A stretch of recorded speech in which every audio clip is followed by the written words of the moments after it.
Austin's fire department is sending 75 people to its newest academies starting later this month. The first attempt to ease growing vacancies from a recent hiring freeze. But KXAN investigator Robert Maxwell discovered protecting your homes with fresh manpower is bringing a funding challenge. Austin Fire Department recruit Sandra George hopes to be serving Austinites aboard one of these rigs by October. The idea of driving one is a little terrifying. But in 6 months, you may just be doing that. Yeah, it's true. I might. George is among 40 cadets selected to be in AFD Class 117, which gets underway later this month. By the time they graduate, it will have been more than 2 years since Austin's fire department had any rookies aboard, and it's been a long ride. Maintaining staffing levels at mandatory minimums, 4 people on each truck, has been accomplished by bolstering the amount of annual overtime to fill vacancies.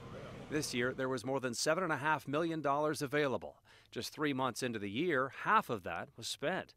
AFD will likely burn through the rest by mid-June. After that, the department will need to tap into savings from the vacancies themselves. Well, you've got to maintain the people on the trucks. You've got to maintain the coverage, so you just pay it.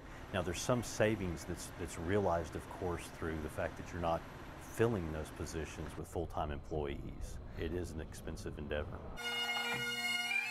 AFD's last class graduated in July 2013. Just 2 months later, the department halted new hiring so city attorneys could work out a deal with the Department of Justice. Federal civil rights lawyers argued the hiring process in 2012 discriminated against minorities.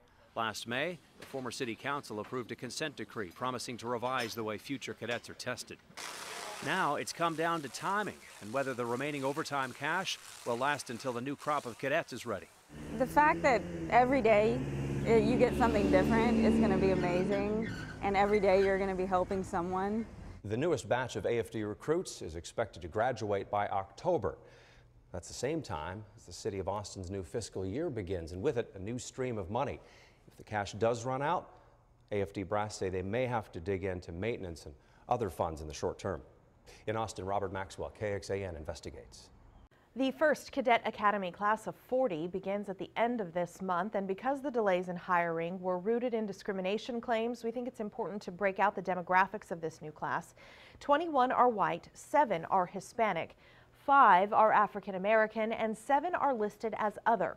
In total, just 2 new cadets in this class are women. Remember, if you have something you want us to investigate, email us at report@kxan.com.